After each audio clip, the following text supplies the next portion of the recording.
Walk with Love and Death. I am a coward. That was how the book began. It was a novel I was reading not long after I had graduated from high school, and those first words staggered me. I remember staring at those words, unable to continue reading. I was so stunned. Never has a book connected with me so quickly. For I was a coward, too. It's just that I never admitted it so openly as did the author of A Walk with Love and Death. The author was Hans Konigsberger, and the book was a medieval love story later made into a movie by John Huston, but none of that mattered. What mattered was that there was another coward on the planet other than me. Even if he was fictional, the words were real enough for me. My self-image at the time I read that book was based on my fears and nothing else. In my mind, I was truly a coward. And if someone were to tell me I'd done something brave, I'd think they were wrong somehow. Or that they didn't know how easy that thing was. Where did this self-image come from? I don't blame my parents, because I believe we create our own pictures of ourselves, and I had a choice whether to stick with this self-image or not. After all, I could have done what Gordon Liddy did when he was a boy, upset that he was afraid of rats. He caught some, cooked them, and ate them. Upset that he was afraid of thunder and lightning, he strapped himself to the top of a large tree where he stayed for the duration during a major electrical storm. These kinds of things I did not do. Although I don't blame my parents, I can trace where I got the idea of my being a coward to their encouragement. My mother, too, was afraid of everything. She lived to the age of 66 without ever having made a left-hand turn in traffic, so afraid she was of oncoming traffic. She always knew how to make a looping series of right turns to get where she was going. She consoled me and told me that I was just like her. A coward, I thought. She was very loving and empathetic about it, but my self-image became unshakable. However, my mother said she'd try to be there to help me do the many things she knew I wouldn't be able to do. I met my father when I was 2.5 years old. He was a war hero, home from World War II, and it is reported that when he walked into our home and saw me for the first time, I looked up at his imposing uniformed figure and said, "Who is that?" "John Wayne," my mother should have said. Because my father was afraid of nothing. He was a decorated soldier, a star athlete, a tough and successful businessman, and the list goes on. But he soon knew one thing about his little boy: no guts.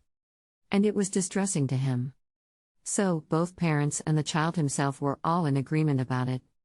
The father was upset about it, the mother understood, and the boy was just scared. That is possibly why, as I grew older, I discovered false courage. I discovered, through use of an intoxicating substance, that I could be who I wanted to be. But soon the marvelous discovery turned to addiction, and my life revolved around my dependency on it. They were wild times, but as anyone will tell you who's been through it, there was no growth or fulfillment during those years. They soon became an intolerable nightmare. Fortunately, I recovered. It has been more than 20 years since I've had to resort to chemically based courage. During that recovery period, which was often difficult, I came to learn a prayer that was popular among fellow recovering people. They called it the Serenity Prayer, and you've probably heard it. It goes like this: God grant me the serenity to accept the things I cannot change, the courage to change the things I can, and the wisdom to know the difference. I think it was called the Serenity Prayer because that's what everyone wanted from the prayer, serenity. Abruptly ending a long period of substance abuse can leave you far short of serene. Although with each passing day it gets better and better, that prayer was something to hang on to. But after being clean and sober started to work for me, I knew something was still missing. I knew I needed more than serenity. My deep-seated self-image of being a coward had not gone away, and so I turned my attention to the second line in the prayer, the courage to change the things I can. In my mind, it was no longer the Serenity Prayer, it had become the Courage Prayer. Courage was still what I lacked, and that feeling of personal cowardice was still my entire self-image. It shaped my whole personality. When my friend Mike Killebrew gave me Napoleon Hill's The Master Key to Riches, the answer to my courage prayer began to come to me. If I didn't have the courage inside of me, I would create it. And at that moment, the process of self-motivation began in earnest.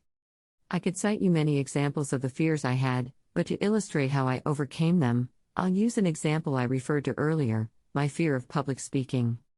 I've since learned that the fear of public speaking is not unique to me. In fact, It's considered the number one fear among our population today, even greater than the fear of death. To me, though, it was a painful manifestation of the overall deep fear that constituted my entire personality. I laughed knowingly once when Woody Allen said that he was afraid of the dark and feared the light of day. That was me. When I finally made myself join an acting class to face my fear of speaking, I learned to my horror that I was the only non-actor in the class.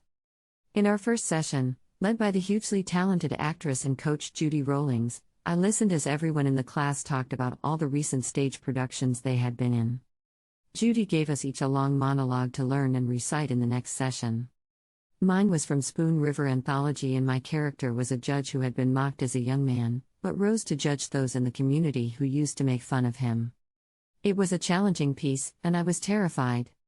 I knew I had to do something harder than the recital to prepare for the recital, so I set out to do it. I memorized my part and began to perform it in front of people. I asked whoever would listen to sit down and watch me recite this piece. I did it in front of my actress friend Judy LeBeau, who had gotten me into the class. I did it on tape and sent it to songwriter and comedian Fred Knipe. I did it in front of my friend Kathy. I made my children sit quietly and watch me do it over and over. Each time, I was scared, my heart was pounding and I hyperventilated. But each time it got easier and better. Finally, the day of the class arrived. I took the day off from work to rehearse this little 3-minute piece all day. When class time arrived, I was extremely nervous, but not deeply panicked. In my life, there's a big and welcome difference. Judy Rollings asked for volunteers to perform their monologues, and as each experienced actor got up to do theirs, I gained confidence. I could see that they, too, were very nervous. They were acting in front of peers, which is sometimes harder than before a normal audience. They were blowing their lines and, in embarrassment, asking to start over. Some of their voices were a little shaky. I was encouraged. Finally, with just 1 or 2 of us left to go, I volunteered and walked slowly to the front of the room. What happened then is something I'll never forget. As I went to the front of the room, just before I turned around to face the teacher in class, a voice in my mind spoke to me, and it said only one word: showtime. With a surprising surge of energy, I delivered my piece. My voice soared up and hit the dramatic points and dropped down to emphasize the subtle lines, and the parts that I gave a funny interpretation to were drawing huge laughs from the class. When I was finished, I looked back up and saw that the whole class had burst out clapping, something Judy had told them not to do for anybody. When I drove home that night, I was in heaven. I kept reciting my monologue out loud, reveling in the memory of their laughter and clapping. The thing I thought I feared most in life was somehow mastered. And I repeated to myself the principle I had used to make it happen: the more I sweat in peacetime, the less I bleed in war. I often look back on who I was when I first encountered the words, "I am a coward, in a walk with love and death." And I realize that today I have something that I didn't have back then, the knowledge that courage can be created. I still have fears, but I no longer am fear. I no longer think of myself as a coward. And when people compliment me on something I've done that they think was courageous, I don't dismiss them as being crazy or stupid. There is a way I use to motivate myself to overcome any fear that's in my way today. It's a way I've never told anyone about until now, because it has a strange name. I call it walk with love and death. When I need to get through something, face something, or create a courageous action plan, I take long walks. When I walk long and far enough, a solution always appears. I eventually get oriented to the most creative course of action. When you walk, writes Andrew Weil in Spontaneous Healing, the movement of your limbs is cross-patterned. The right leg and left arm move forward at the same time, then the left leg and right arm. This type of movement generates electrical activity in the brain that has a harmonizing influence on the central nervous system. A special benefit of walking that you do not necessarily get from other kinds of exercise. I call it a walk with love because love and fear are opposites. Most people think love and hate are opposites, but they are not. The ultimate creativity occurs from a spirit of love and, as Emmett Fox says, love is always creative, and fear is always destructive. I call it a walk with death, because it is only the acceptance and awareness of my own death that gives my life the clarity that it needs to be exciting.